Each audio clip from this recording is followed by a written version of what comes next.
que el Señor nos permite estar reunidos esta tarde en la casa del Señor para aprender un bonito mensaje. El Señor pues ha permitido que esta tarde escuchemos un mensaje tal vez no muy predicado, muy seguido, pero que realmente es de una gran importancia. Es decir, que el Señor ha hablado a mi vida hermosamente esta tarde y espero que también haya hablado a la suya. Quiero, con la ayuda del Señor, hablar un poquito de su palabra. Voy a confirmar la lectura que a mi hermano le fue revelada. Santiago capítulo 4, por si alguno vino o no escuchó cuando mi hermano dio la cita. Santiago 4, y vamos a leer ahí 5 versículos, del versículo 13 en adelante. Al Padre, al Hijo y al Espíritu Santo. Mire cómo dice. Vamos ahora a los que decís, hoy y mañana iremos a tal ciudad y estaremos allá un año y traficaremos y ganaremos, cuando no sabéis lo que será mañana. Porque ¿qué es vuestra vida? Ciertamente es neblina que se aparece por un poco de tiempo y luego se desvanece.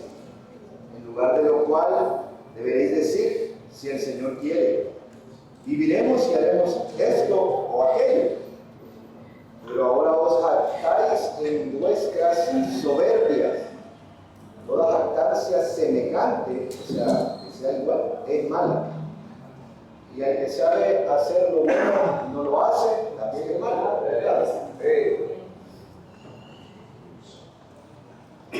Quiero ver si logro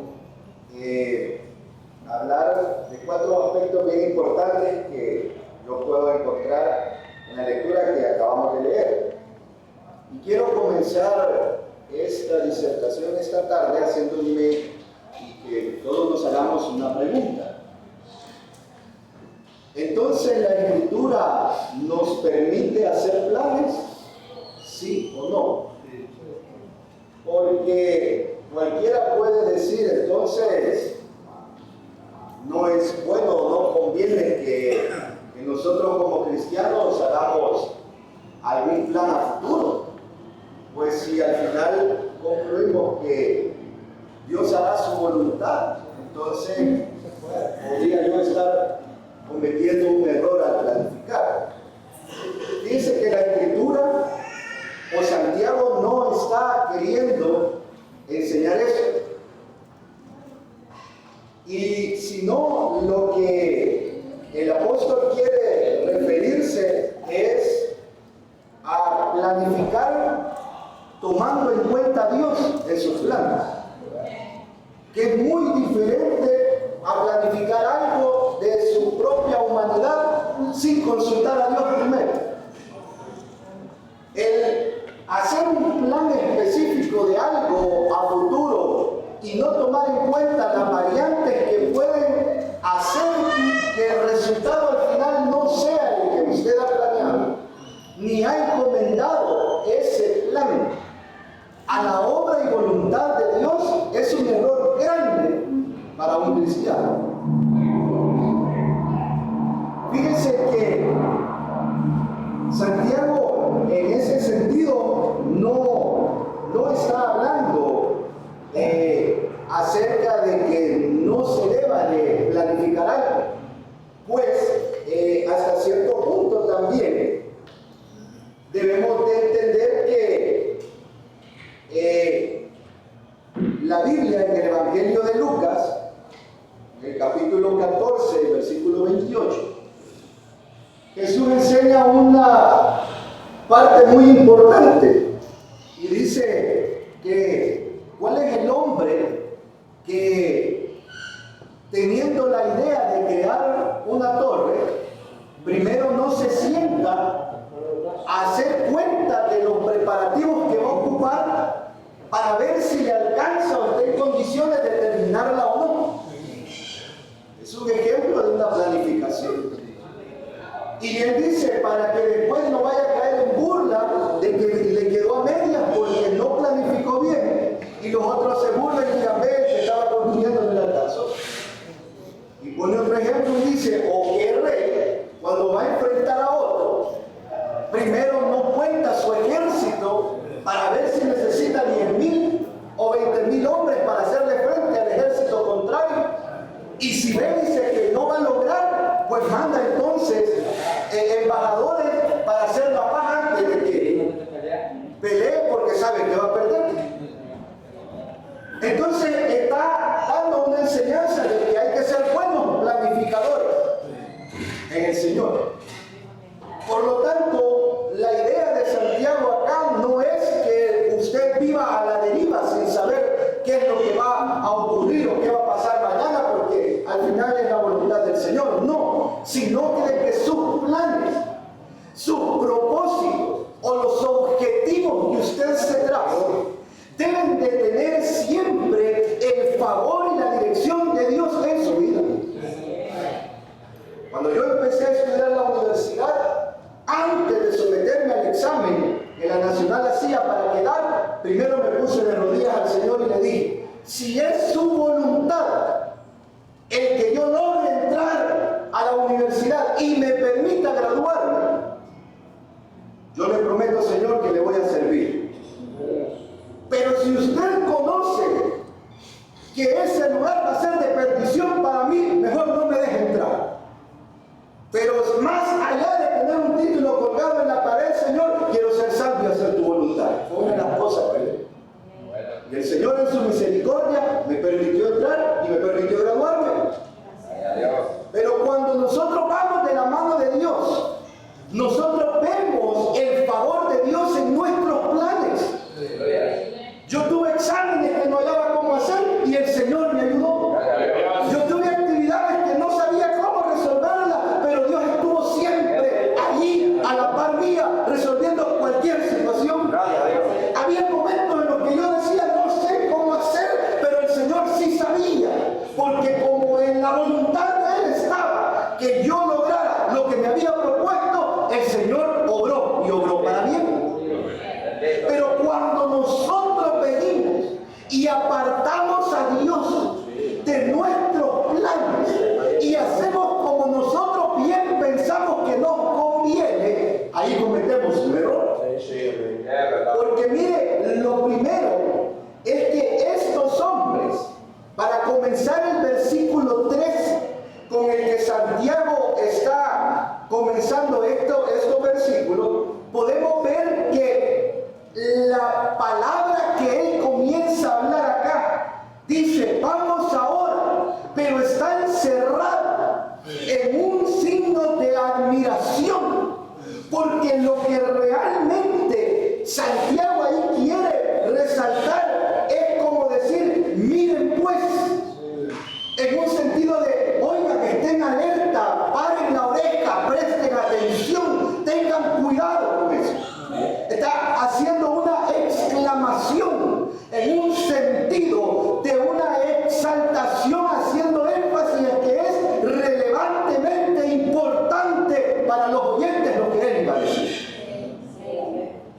Y entonces él viene y les recalca 5 cosas en las cuales ellos, aquellos que decían esas cosas, estaban cometiendo un error grande. Porque ellos, si ustedes leen el versículo 13 ahí, ellos hacen planes de 5 cosas de los cuales el hombre no tiene dominio sobre ellas. Primero, por el tiempo.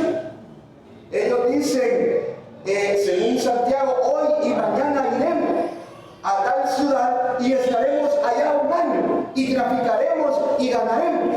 Y el primer error que ellos cometen es que comienzan a hacer un plan en cuanto toman a la variante del tiempo, cuando el ser humano no tiene dominio sobre el tiempo. ¿Quién de ellos podía asegurar que mañana iban a hacer lo que iban a hacer? O que iban a durar el año que iban a estar allá, o que iban a poder regresar. Nadie podía dar seguridad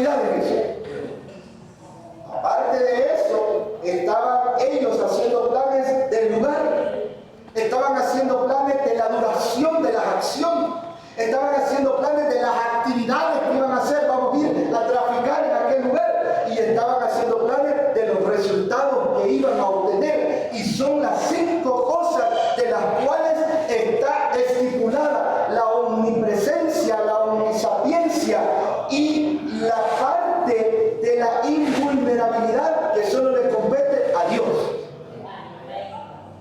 Entonces, por eso Santiago, al oírlos, porque aquí hay una cuestión bien importante. Aquí hay una palabra que él dice, aquí mire, y dice, lo que decís. Fíjense que esa palabra en el griego original está diciendo, o se traduciría de una manera, los que están diciendo.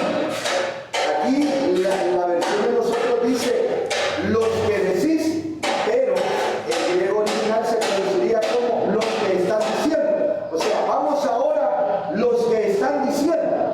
Y esa exclamación, los que están diciendo, hace referencia a una acción repetitiva de esas personas. Eso quiere decir que estos que decían eso no era la primera vez que ellos lo decían, y tampoco era la primera vez que el apóstol Santiago los oía. Por esa razón él viene y les hace énfasis en eso, porque a lo mejor les había escuchado en varias ocasiones hacer la misma acción o cometer el mismo error. Y por eso viene, y una de las primeras cosas es hablar acerca de los planes a futuro.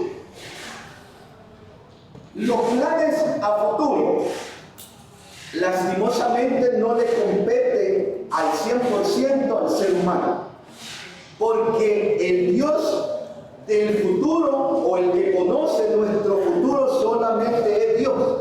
De ahí el ser humano no tiene dominio sobre el futuro. Nosotros somos seres del presente.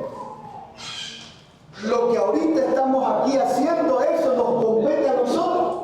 Si ahorita usted está alabando a Dios o está pensando en otra cosa, si ahorita usted está escuchando el mensaje o está meditando en otras situaciones, eso es lo que le compete a usted y a mí ahora. Pero de aquí a las 5 de la tarde que el culto termine, ¿quién asegura? ¿Quién puede dar fe o quién puede dar la certeza de que a esa hora vamos a estar terminando o vamos a estar en tal lugar o haciendo cualquier cosa? Nadie en la tierra tiene la capacidad de asegurar tal cosa.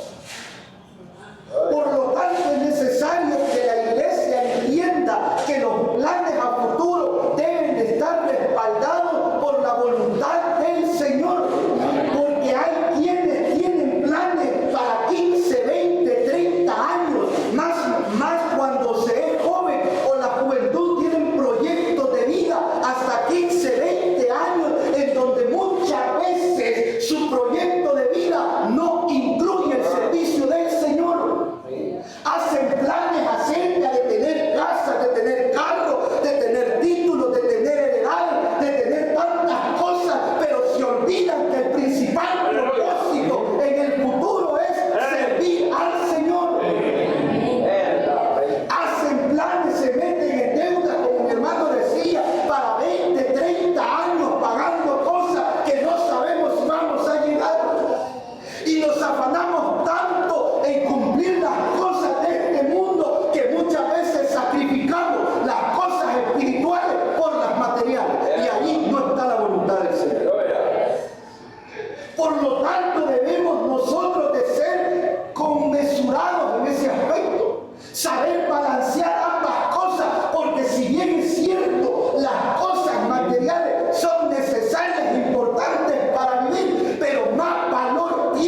las esencialmente importantes.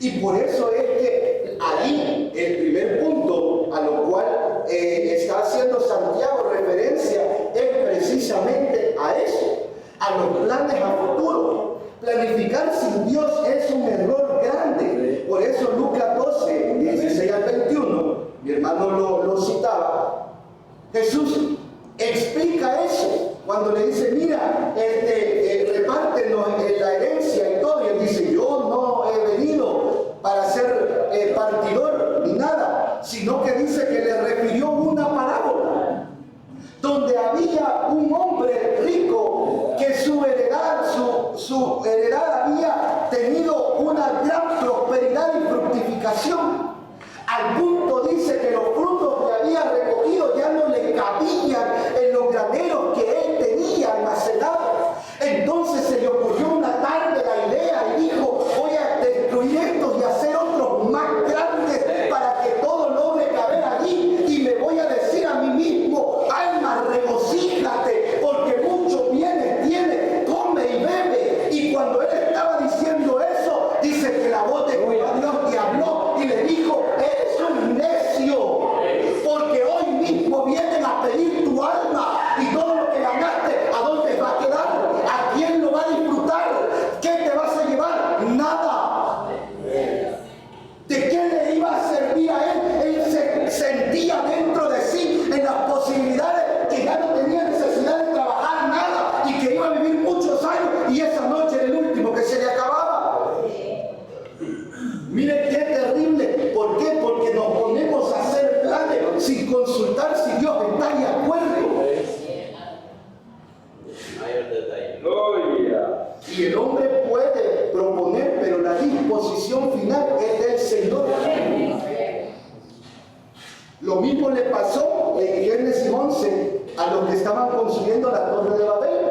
Un día dice que se reunieron todos los hombres y dijeron todos, vamos a hacer una torre que llegue hasta el cielo. Y vieron en el Sinar una planicie y dijeron, aquí la vamos a construir. Y Jehová dice que descendió y lo vio tan empecinado que dijo, si no lo detengo van a cumplir la obra. Pero nadie consultó a Jehová si Jehová estaba de acuerdo. ¿Y qué tocó hacer? Confundirles la lengua, porque todos eran de un mismo idioma y todos se entendían. ¿Y la terminaron? No. Cuando el propósito de ellos era uno, la voluntad de Dios era otra. Muchas veces nosotros estamos en calamidades y todo porque toda la vida forzamos a que Dios haga lo que yo quiero y no me dejo caer en lo que Dios quiere. Lo que a veces nosotros creemos es que lo que nosotros nos parece a nuestra vista y a nuestros ojos es lo mejor, y evitamos la mayor bendición que a veces Dios tiene para nosotros, porque nos conformamos con lo que a nuestro parecer parece que es lo más correcto, y muchas veces dejamos de lado la voluntad de Dios, cuando la Escritura nos enseña que la voluntad de Dios siempre es buena, agradable y perfecta.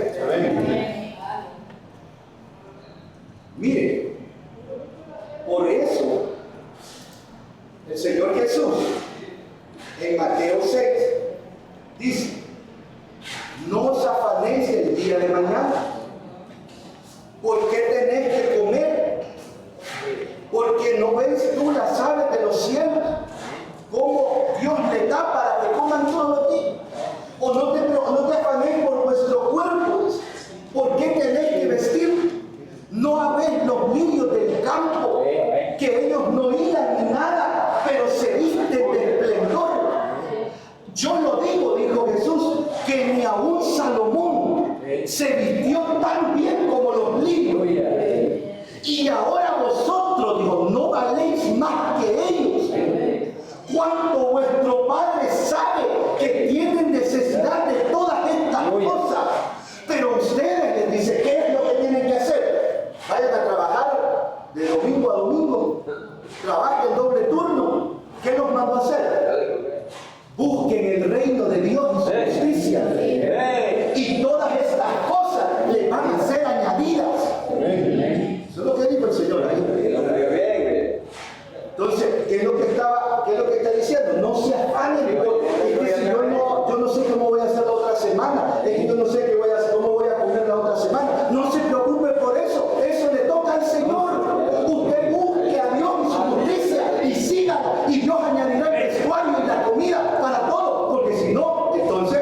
prometido Jesús.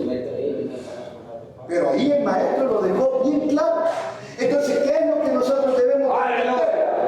No hay que ignorar la voluntad de Dios. No ignore la voluntad de Dios en sus planes ni en su vida.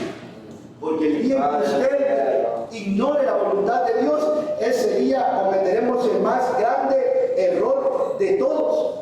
Así como lo cometió Faraón. Miren, Éxodo 5:2 dice la Escritura que llegó Aarón con Moisés y se presentó ante Faraón y le dijo: dice Jehová Dios, dejad ir a mi pueblo para que me sirva y me adore en el desierto del Sinaí. ¿Y saben qué dijo Faraón?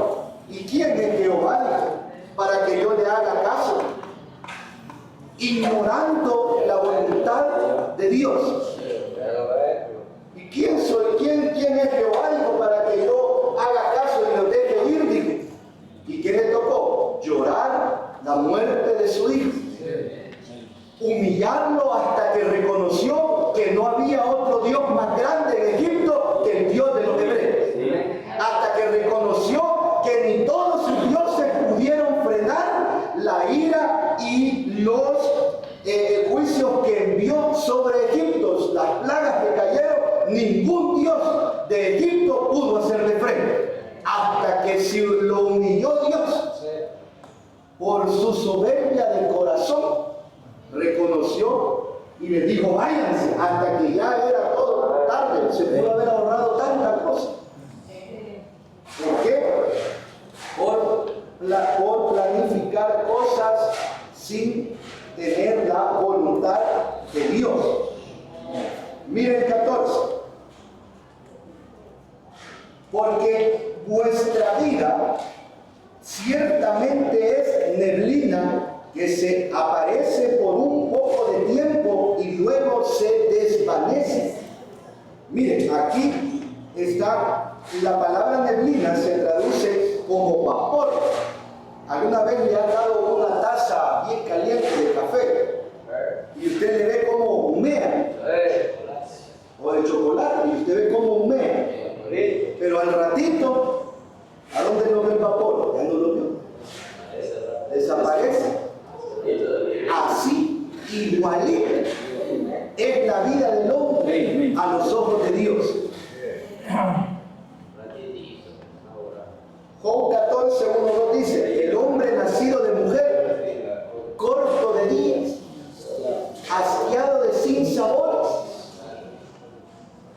es como la flor que sale y es cortada. Miren esta florcita que cortaron aquí. El otro domingo hay que comprar otras más. Miren las que pusimos para la festividad. De la basura. Aunque sean de las más caras, cuando es cortada la flor, rapidito se marchita. Y eso está diciendo en este momento Santiago también, al igual que Job, que es como nada, que se pierde rápidamente. El Salmo 103 también dice: el hombre es como la hierba. Así son sus días, los días del hombre. Rapidito pasa. Hay muchachas o jóvenes que se engalanan de su juventud porque no tienen ni una arruga, porque tienen el pelo bien bonito, porque tienen una figurita, pero cuando tienen 18 años, 20 años, y cuando vienen a ver, ya tienen 30, ya tienen 40, se fue la juventud, se fue la hermosura, pasó el buen tiempo, ahora ya hay arrugas, ahora ya hay canas, ahora ya hay gordura, ya el cuerpo cambió, se perdió aquella elegancia y hermosura, y a veces hay quienes son engreídos en eso, se engalanan, que creen que gran cosa, pero eso es vanidad y rápido pasa. Nos pasa a veces la que está volviendo, cuando levanta la cola y se menea, y luego nada. Miren, Isaías 46:8 dice que toda la carne es hierba. Y pasa la hierba, se marchita la flor. ¿Y qué es lo único que permanece? La palabra del Señor.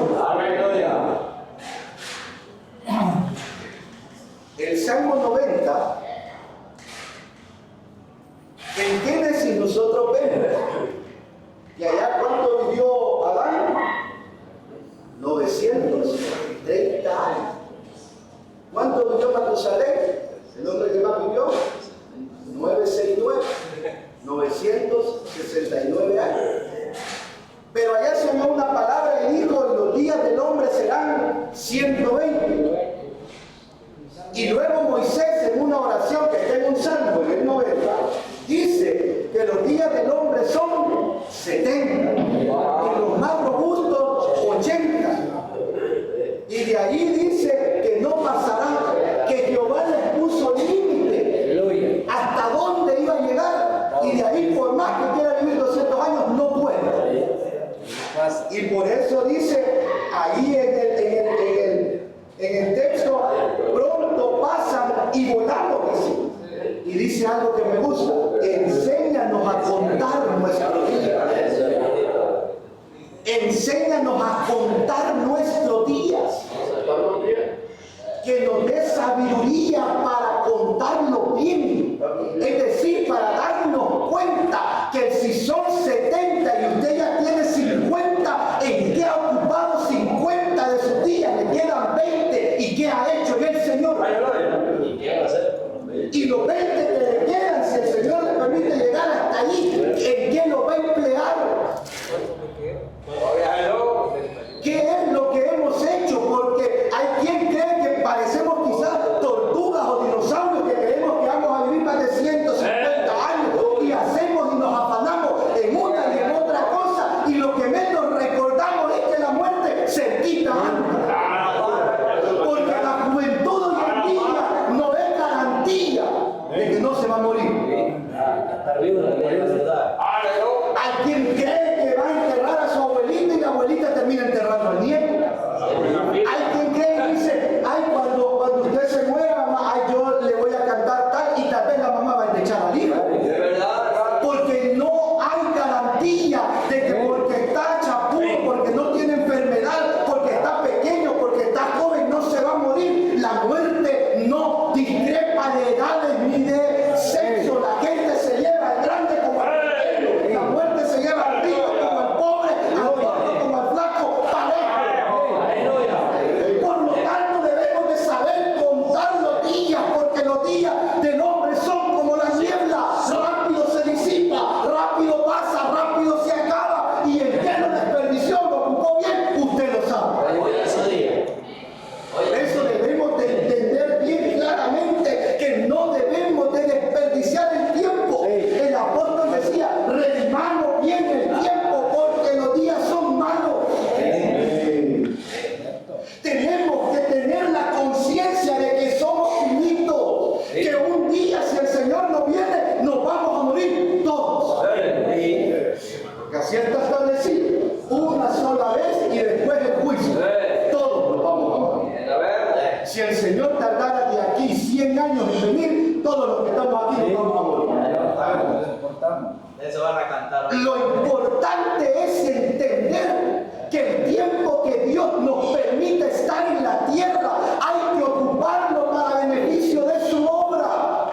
Aleluya. Que cuando usted ya esté en el último paso del lecho de muerte y le lleguen a decir: ordena tu casa porque hoy te vas, usted pueda decir como aquel: Señor, pero yo te serví. Señor, pero yo te adoré. Señor, pero yo te alabé. No que cuando ya estamos en lo último estamos pidiendo oración para servirle. Cuando tuvimos la fuerza de hacerlo, agarramos por otro lado. Cuando ya estamos en lo último, ahí sí queremos y decimos: si el Señor me levanta, yo voy a ir a la iglesia. Y cuando tenía fuerza, porque no vino, pues. Es que cuando me levante de aquí y me quite este dolor, esta enfermedad, yo voy a salir a las misiones. Y cuando estaba joven y estaba en el evangelio y fuerte, ¿por qué no fue, pues? Por eso Eclesiastés dice: antes que vengan los días malos, en los cuales digas: no tengo en ellos contentamiento, antes de eso hay que servirle al Señor. Amén. Miren, Job 8:9 dice: nosotros somos de ayer, oiga, y nada sabemos, siendo nuestros días, dice, en la tierra como sombra que pasa. Parecido a la neblina. De repente ve la sombra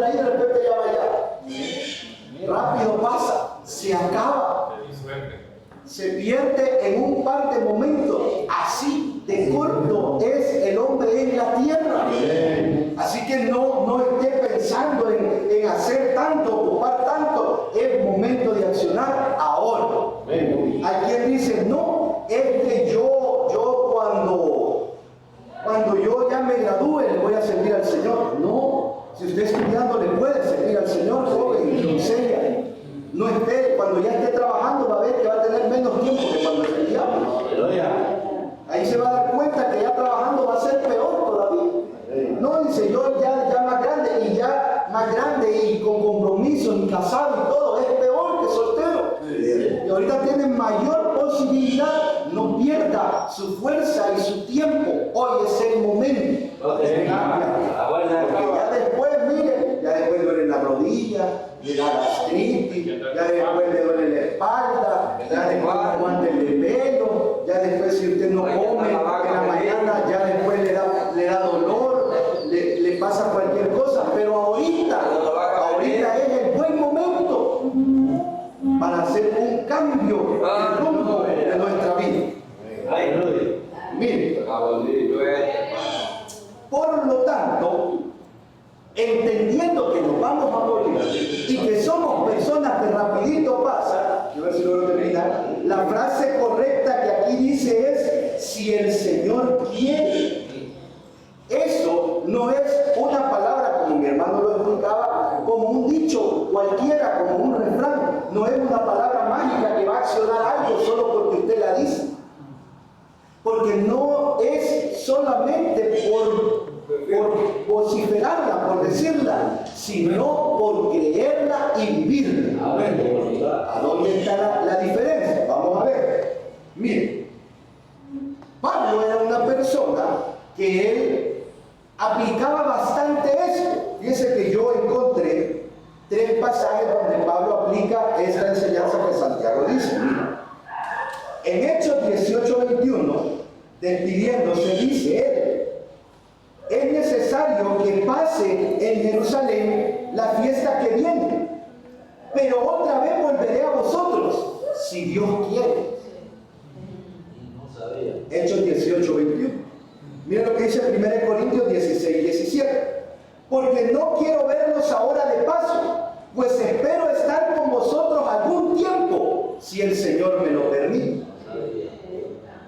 Entendiendo esta enseñanza. Y Filipenses 2:24 dice, y confío en el Señor, que yo también iré pronto a ver. Si ustedes se fijan, Pablo está aplicando esto que Santiago dice, si el Señor quiere, poniendo de antemano la voluntad de Dios en un sentido de que usted y yo dependemos de realizar las cosas si en la voluntad y en el propósito de Dios está que se haga. Por más que usted quiera, como lo dijo el Señor Jesús, por más que usted se esfuerce, ¿podrá añadir un codo más a su estatura? No. Por lo tanto, en un sentido de que por más humanamente imposible que usted haga lo que quiera o lo que pueda hacer por tal de lograr algo, si Dios no es su voluntad, en ese sentido no podrá realizarse en lo que quiere. Entonces vamos a entrar en una cuestión. Como mi hermano lo decía, por el tiempo no me voy a poder meter mucho, pero porque quiero tocar un punto bien importante más abajo. La voluntad de Dios puede moverse de 2 maneras, según la Escritura. Hay una voluntad inquebrantable de Dios, el cual está en lo que nosotros lo conocemos como su soberanía, en donde Dios hace como Él quiere, cuando Él quiere y con quien Él quiere, y allí nadie humanamente posible puede decirle a Dios por qué lo hizo así. Y está la otra voluntad, que es la voluntad permisiva, donde Dios permite que su deseo sea concedido o permitido por Dios. Un ejemplo bien parecido, como predicaron ayer los hermanos, cuando la mujer cananea llega a donde Jesús no estaba en la voluntad de obrarle el milagro a la mujer, porque primero era la casa de Jerusalén. Como le digo, la comida o el pan no se lo puede quitar a los hijos para dárselo a los perrillos. Pero la mujer le dijo, yo no quiero el pan, quiero la migaja que cae, con la que se alimenta el perrillo. Y a Jesús le sorprendió la fe de la mujer, Y le dijo que se haga como tú dices.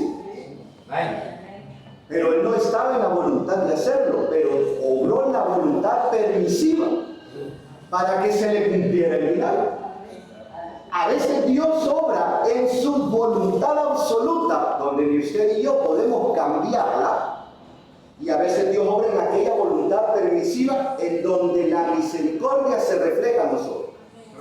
Entonces Dios obra en esa voluntad y por eso a veces obra milagros, sanidades, abre puertas, da liberaciones, abre caminos y todo, y nos resuelve problemas porque estamos obrando en su voluntad permisiva para nosotros, en su amor, infinita bondad y misericordia. Pero hay cosas en donde obra la soberanía de Dios, y ahí cuando Dios determina y dice, esto se hará así, por más ayuno que haga, por más vigilia que hagamos, por más oraciones e imposiciones de manos, no va a pasar nada.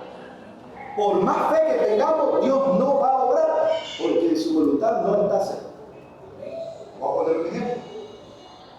¿Quiénes conocieron a Julio Melgar? Un cantante cristiano. ¿Alguien lo conoció? Un guatemalteco era. Fíjense que en una ocasión, él le dio cáncer, creo, si no me equivoco, una enfermedad de muerte. Hicieron una campaña a otros artistas y varios de ellos llegaron a profetizar y a decirles que ellos declaraban y manifestaban sanidad en su vida, manifestaban que esa enfermedad se iba en el nombre de Jesús. ¿Y qué pasó la semana? Se murió.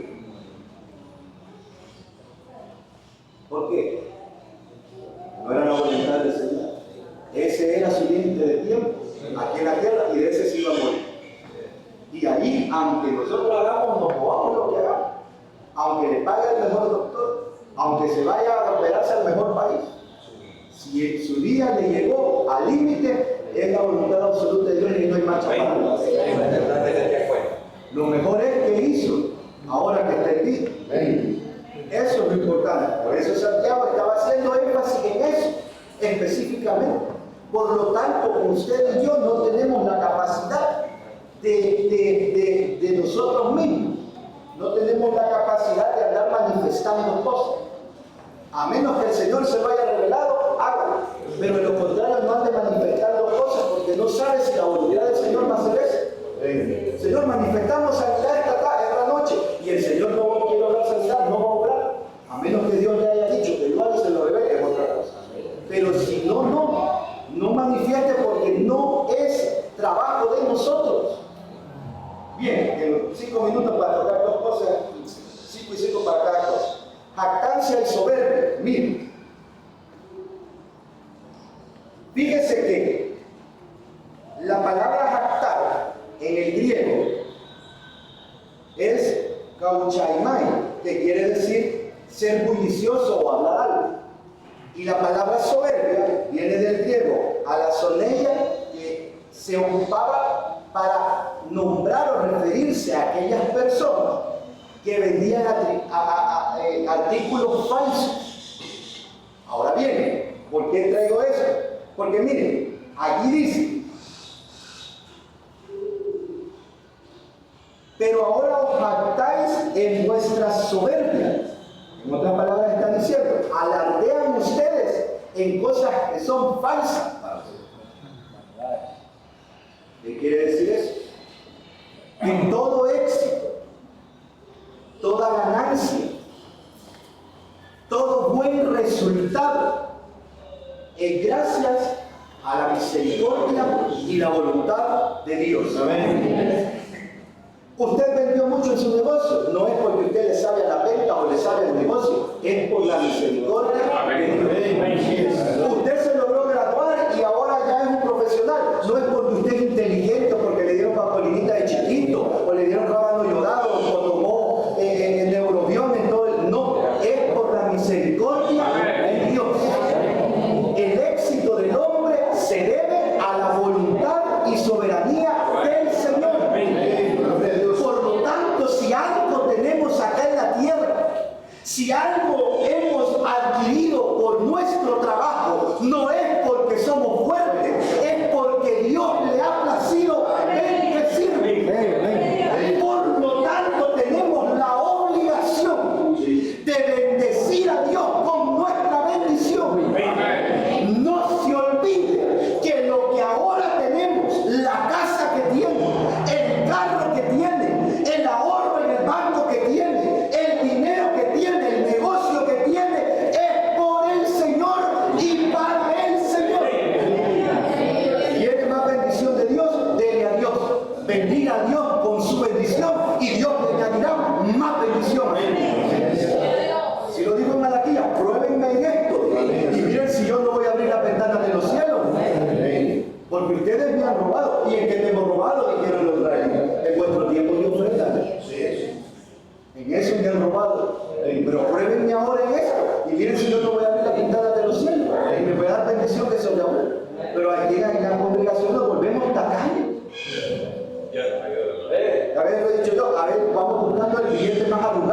vamos viendo el más activado para darlo de ofrenda. Y a veces lo vamos dando hasta con dolor, así como algo que no quería, pero para que no digan, no. Acuérdense que Dios bendice al dador alegre. Lo importante es que nosotros debemos de no jactarnos de que nosotros hemos sido los que hemos logrado tal cosa.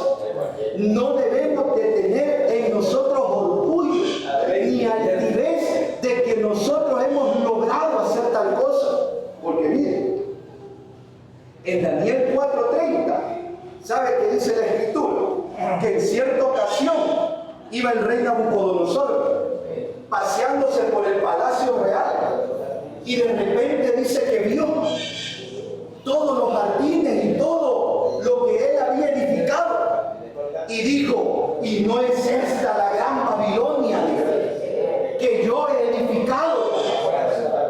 ¿Y no es esta, dijo, que en mis manos han hecho todo esto? Y dice que aún estaba la palabra en la boca del rey cuando se oyó una voz, por no haberle dado la gloria a Dios. Tu reino te será quitado y te vas a ir con las bestias por 7 tiempos. Pasto vas a comer y el rocío del campo con ese se iba a bañar. Y lo tiró 7 tiempos, dice, y él mismo, es un testimonio de él. Cuando volvió después, mire, hasta el pasaje dice la locura de Nabucodonosor, así se llama. Mire, porque locura habló. Se jactó de lo que había logrado y le cayó maldición por eso. Tenga cuidado en andarse usted atribuyendo éxitos que no son suyos. Porque todo lo que hemos logrado ha sido permisión del Señor. Y si alguien necesita exaltación y gloria, es el Señor. Ninguno de nosotros. Si lo que tenemos, lo tenemos es por gracia del Señor. Y a Él tiene que ser la gloria por eso. Y mire, lo tiró al campo. ¿Qué pasó también? Mire, en Hechos 12:21 dice la Escritura que Herodes Agripa dice que la gente gritaba y decía: voz de dioses y no de hombres. Y el hombre se sintió y dice que un ángel lo hirió por no haberle dado la gloria a Dios. Mire, por eso Proverbios 27:1 dice: no te jactes del día de mañana, porque no sabes qué dará de sí el día.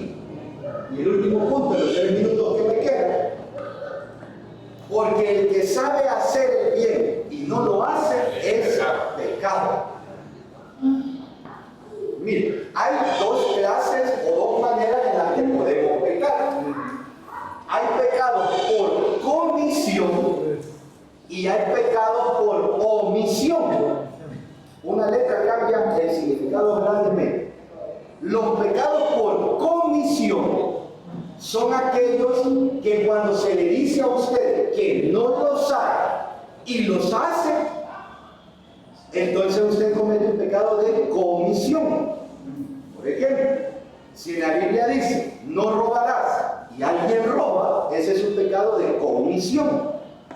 Si alguien le dice, en la Escritura dice no hablarás mentira y usted miente, ese es un pecado de comisión. Pero los pecados de omisión son aquellos donde usted no hace mal, pero por no hacer las cosas que usted sabe que tiene que hacer como cristiano, eso le cuenta como pecado. Eso es omitir hacer el bien. Por ejemplo, usted sabe la Escritura manda a que usted debe de perdonar a su hermano y no lo perdona, usted comete el pecado de omisión.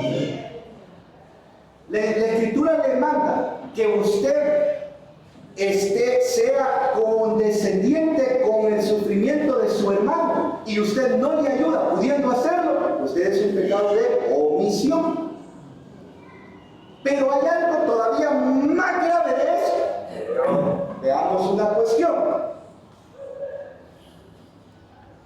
¿Cree usted que pecar por omisión o pecar por comisión será lo mismo? ¿O usted cree o piensa que alguno será más grave que otro?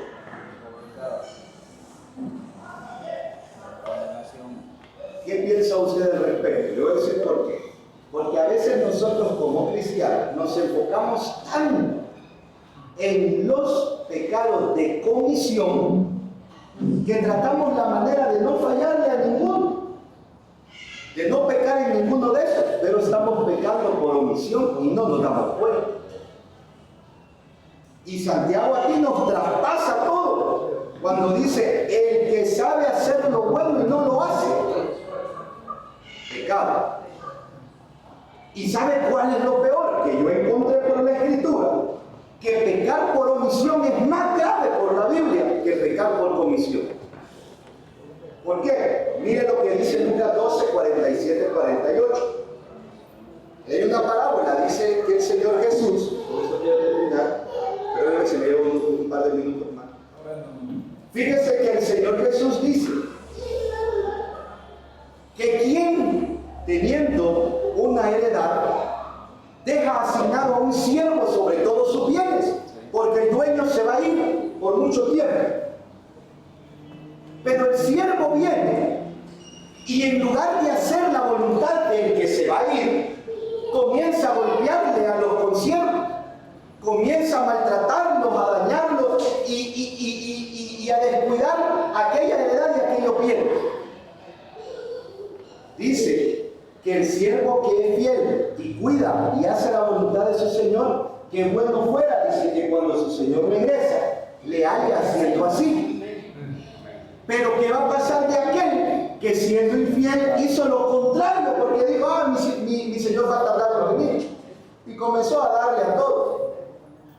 Dice que ese siervo infiel, ese siervo que actuó negligentemente, será azotado más que aquel que no sabía hacer lo bueno y sin saberlo hizo lo malo.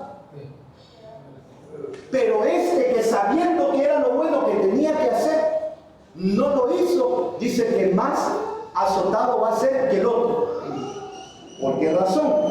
Porque a mayor conocimiento de la voluntad de Dios, mayor responsabilidad para esa persona. Y por lo tanto, si falla en eso, mayor castigo. A menor conocimiento de la voluntad de Dios, hay menor responsabilidad por exigirla. Y por lo tanto, un menor castigo. Entonces, eso quiere decir que alguien de afuera, sin conocimiento de Dios, comete pecado. Y usted, conociendo de Dios, sabiendo qué es lo bueno y lo malo, y discerniendo la voluntad de Dios, no hace lo bueno, mayor castigo tiene usted que el otro. Porque el otro, en ignorancia de conocimiento de Dios, lo hace, pero usted conoce qué es lo bueno y lo malo, y por lo tanto no tenemos justificación de por qué razón nosotros no actuamos bien. Por eso es que viene acá y le dice: porque muy probablemente esos que decían eso conocían de Dios. Y por eso él dijo: todo aquel que sabe hacer lo bueno, dice, ustedes que conocen y no hacen las cosas como deben de hacerlas, les cuenta como pecado, aunque no hagan los otros pecados de comisión. Entonces nos debemos de preocupar nosotros como cristianos en no descuidar las dos áreas. Si bien es cierto, no robarás, no matarás, no te emborracharás, todos los no de la Escritura. Nosotros tratamos, tenemos ese miedo de, de no hacerlo, pero debemos de pensar en aquella otra parte que es hacer el bien. Porque no solo se trata no hacer el mal, sino también hacer el bien para los demás. Porque cuando no obramos en hacer el bien, también estamos pecando al Señor. Entonces es bien importante que veamos para las dos direcciones, tanto para las cosas que no, como para las cosas que como cristianos tenemos deberes que hacer dentro del trabajo del Señor. Y si esos deberes, esas tareas nosotros no las cumplimos, entonces también somos negligentes en la obra del Señor y caemos en pecado. Bien, le quité 5 minutos. Cántenle al Señor, que el Señor le bendiga. Aleluya.